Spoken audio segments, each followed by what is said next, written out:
Hello and welcome to this session on past continuous tense.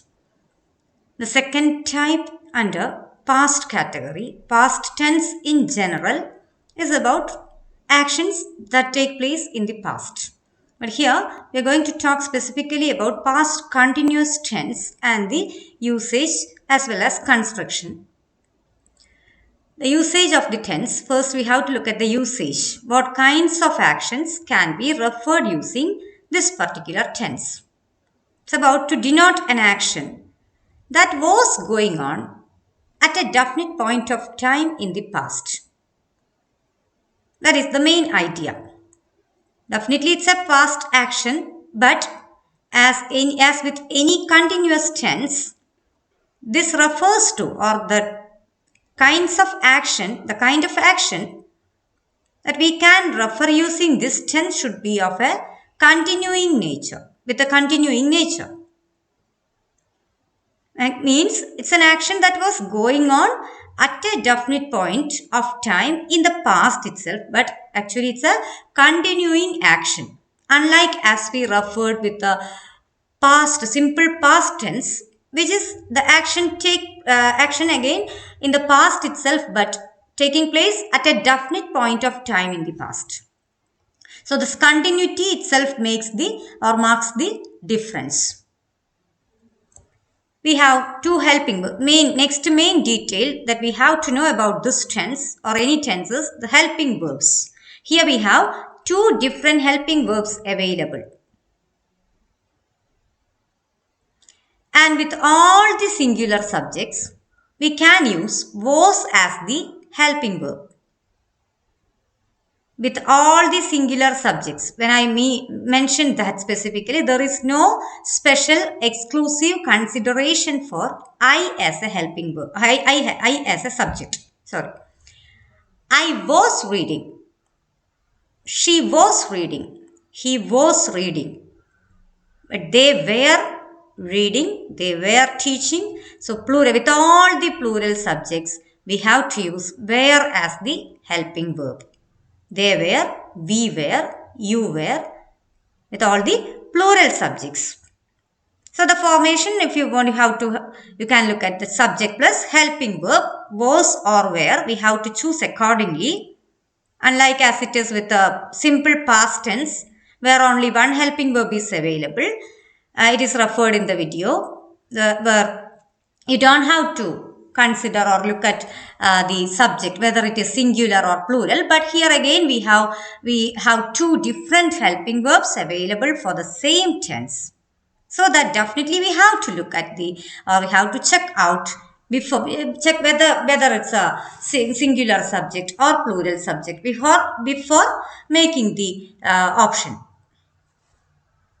Then verb plus ing. That verb form itself is the next detail, that next fact we have to know about the tense. And with any continuous tense, it should be ing form of the verb. Running, singing, thinking, teaching.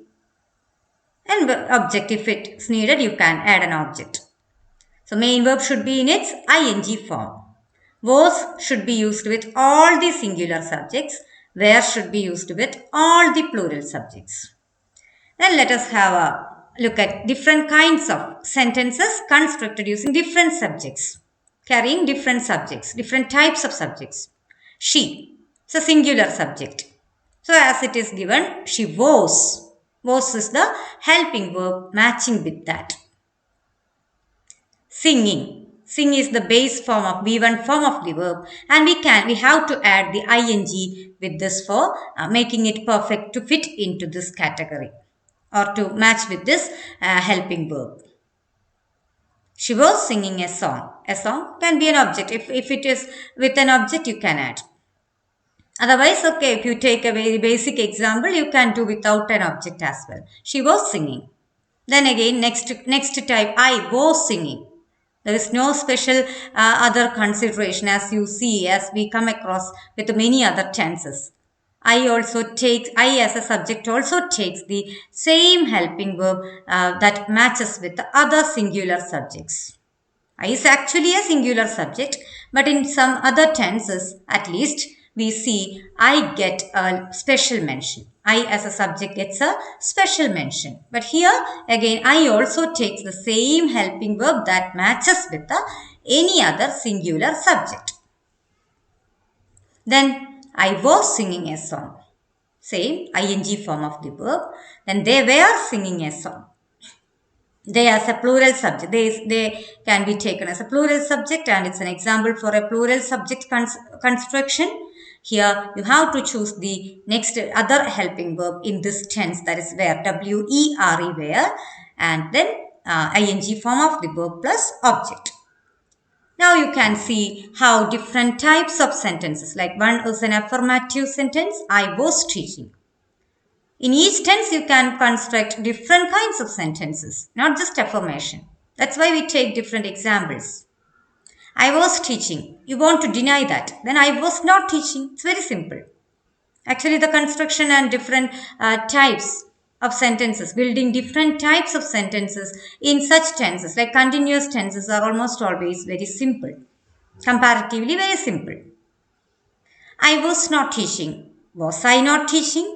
Or was I teaching? All those. You can form questions. You can deny this possibility by adding a not negative negation, word of negation. All those. I was teaching. I was not teaching. A negative sentence also is there. And you can ask a question using this. Was I not teaching or was I teaching? She was reading. She was not reading. Was she reading or was she not reading?